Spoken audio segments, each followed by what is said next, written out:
네, 시장 진단과 함께 그에 따른 투자 전략까지 세워보도록 하겠습니다. 전략적 투자, 오늘은요. 최석원 전 SK증권 미래전략부분 대표 함께합니다. 대표님 안녕하세요. 반갑습니다. 네, 안녕하십니까.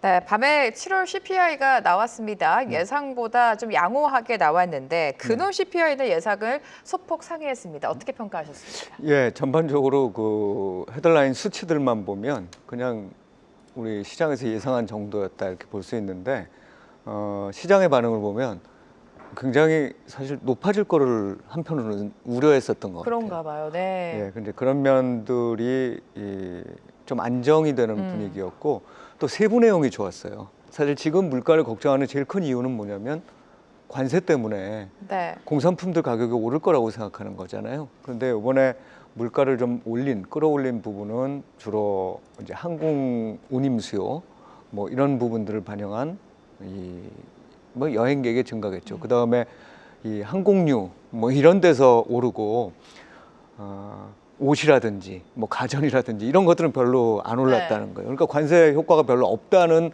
그 트럼프 대통령의 주장이 어느 정도 이제 설득력을 얻고 있다 이렇게 보는 거죠.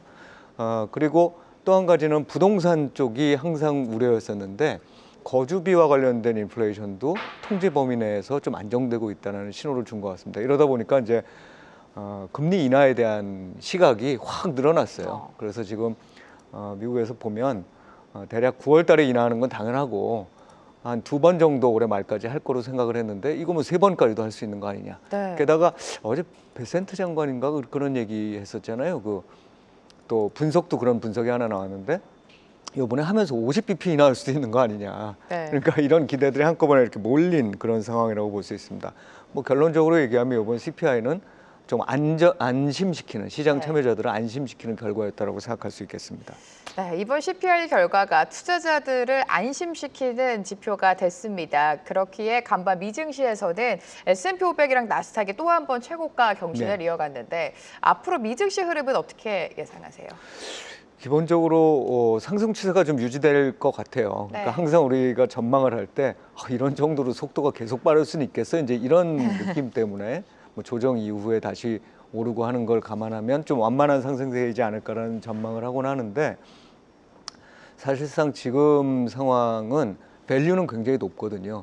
이제 그럼에도 불구하고 계속적으로 이렇게 밀고 나가는 것은 아마도 어떤 추세 추종하는 이런 그 세력들이나 또는 기계들이 많이 활동을 하고 있는 것 같고 또 한 가지는 제가 보기엔 유동성 장세는 아직 아니거든요. 왜냐하면 금리가 계속 높은 수준이잖아요. 그런데 유동성 장세가 여기 더해질 거라는 기대감, 거기다가 이제 AI라는 게 이게 우려도 걱정도 많고 뭐 이게 뭐 투자금 대비해가지고 수익성이 있겠느냐 이런 우려를 많이 하지만 최근에 나온 대형 이 기업들 성장주들의 그 실적들을 보면 굉장히 좋거든요. 그리고 미래에 대해서 좋게 보고 있어요. 그러니까 지금 현재 높은 밸류에이션이라는 게 이게 한 1, 2년만 지나면 정당화될 수 있는 수준이다라는 믿음들이 다 이제 형성되어 있는 거죠.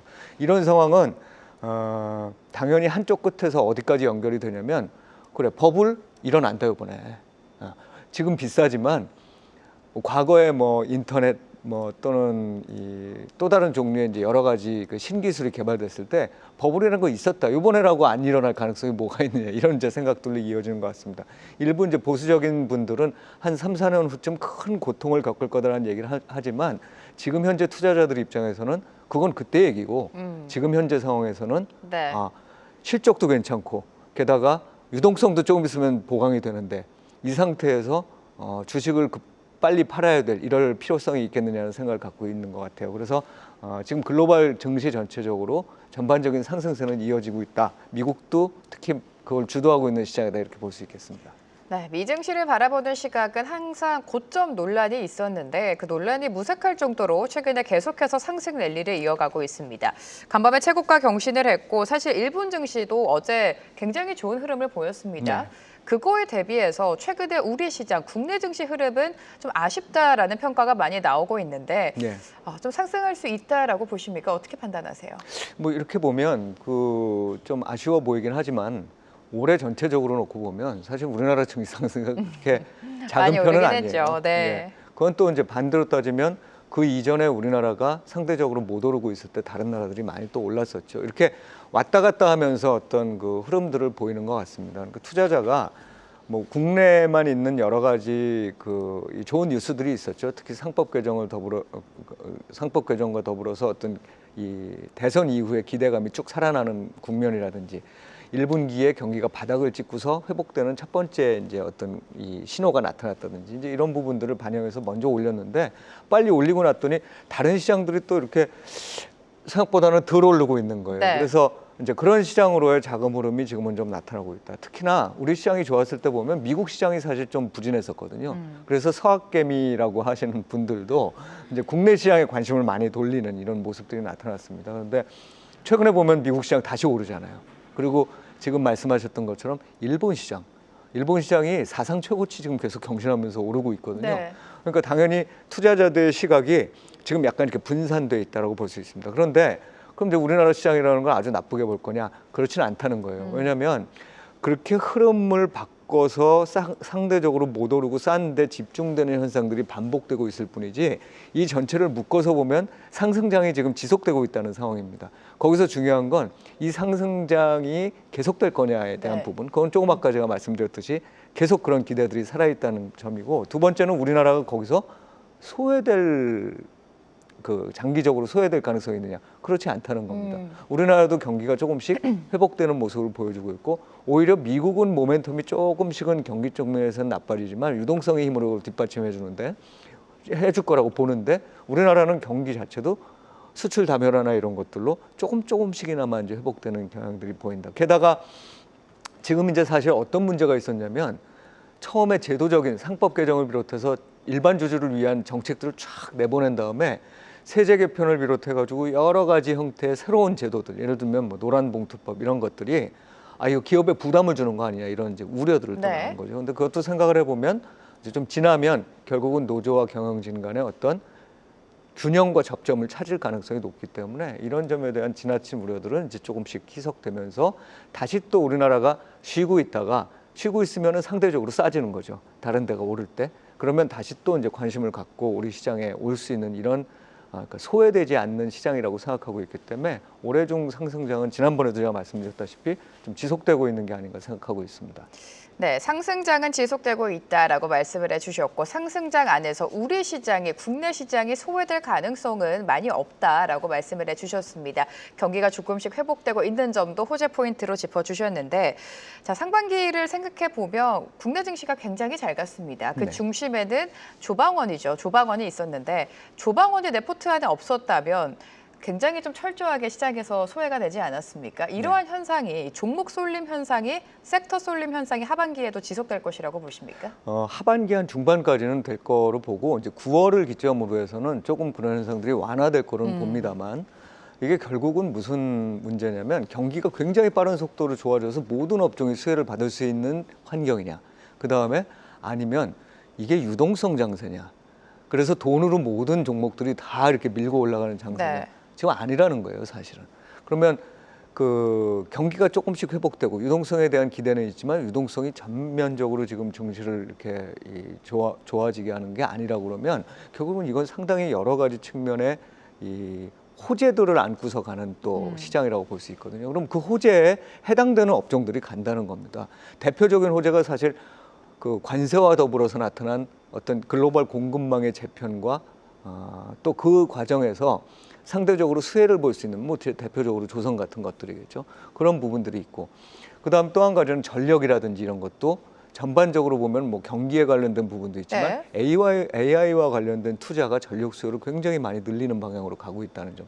또 그 원전과 같은 경우를 보면은 원전은 뭐 기본적으로 이 글로벌리 전기 수요가 너무 늘어나니까 원전은 배제두고 갈 수 없다는 생각들이 이제 늘어나기 시작한 거죠. 이런 부분들을 반영한다든지 또 우리나라 자체적으로만 보면 거버넌스 문제가 해결되면 상대적으로 배당도 많이 주고 굉장히 좋은데 싸게 평가받고 있던 회사들 그리고 앞으로 변화할 것이라는 게 좀 분명해 보이는 기업들이 상대적으로 수혜를 받겠죠. 이런 식으로 이제 좀 어찌 보면 수혜를 받는 업종들이 이렇게 눈에 쭉 네. 들어오는 상황이었다는 겁니다. 이런 상황이 사실 하반기 중반부터는 조금 금리 인하 사이클로 진입하게 되면서 조금은 희석될 수도 있지만 그 전까지는 좀 지속될 가능성이 있다.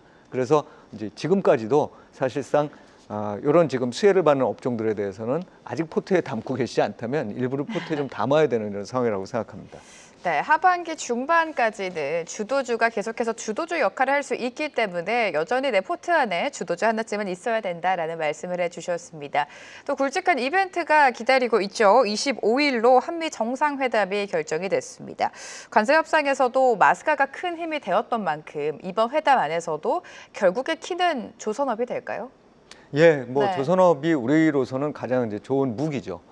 왜냐하면 사실 지금 미국은 중국이랑 경쟁하고 있잖아요. 네. 첨단 기술, 특히 소프트웨어적인 첨단 기술 측면에서는 미국이 사실 우리나라보다 더 앞서 있어요. 그런데 중국하고 경쟁을 하기 위해서는 그것뿐만 아니라 각종 중국이 강점을 갖고 있는 제조업 분야들에서의 강점도 미국이 가져야 됩니다. 네. 근데 그런 부분에서 그러면 어느 나라가 가장 미국의 동맹권 하에서 그런 어떤 기술이라든지 아니면 경쟁력을 갖고 있느냐? 사실 우리나라고 그중에서도 뭐가 제일 경쟁력을 갖냐?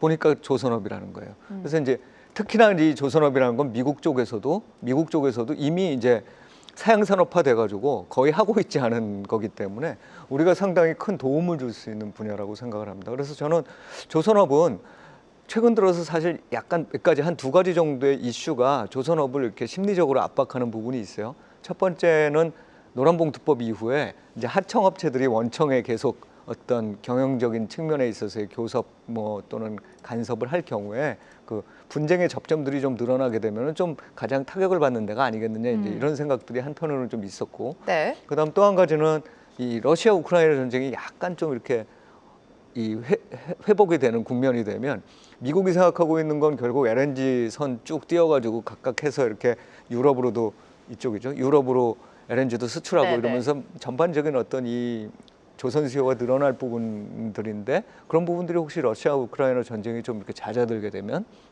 조금 줄어드는 거 아닌가라는 그런 생각들이 있을 수도 있었겠죠. 하지만 제가 보기엔 미국도 그렇다 한들 제가 보기엔 본인들이 지금 가지고 있는 어떤 경쟁, 그러니까 중국과의 경쟁을 위해서 러시아를 우방으로 만들려는 움직임이 있을지는 모르나 이건 정치적인 문제이기 때문에 좀 복잡하지만 중국과의 문제가 가장 핵심적이기 때문에 제가 보기에는 조선업과 관련된 경쟁력은 계속 유지시키려고 할 거고 거기서 우리나라 기업들의 어떤 수혜는 받을 수 있을 거예요. 네. 원전은 아까 잠시 말씀드렸습니다만 결국은 핵심은 뭐냐면 그동안에 사실 원전 사고가 좀 있었잖아요. 과거 한 10여 년 동안에. 게다가 또 한 가지는 친환경 이게 강조가 되면서 원전에 대해서 이렇게 다들 관심을 안 두고 있다가 EU 텍소노미가 이제 텍소노미라는 게 이제 분류 체계죠. 그래서 친환경 분류 체계의 원전을 좀 조건이 까다롭긴 하지만 집어넣으면서 기본적으로 전력 수요가 너무 많기 때문에 원전은 무시하면서 갈 수는 없겠다는 생각들이 그렇죠. 네. 가장 친환경적인 이 유럽에서도 그게 이제 나타나고 있다. 그래서 이제 이런 면을 보면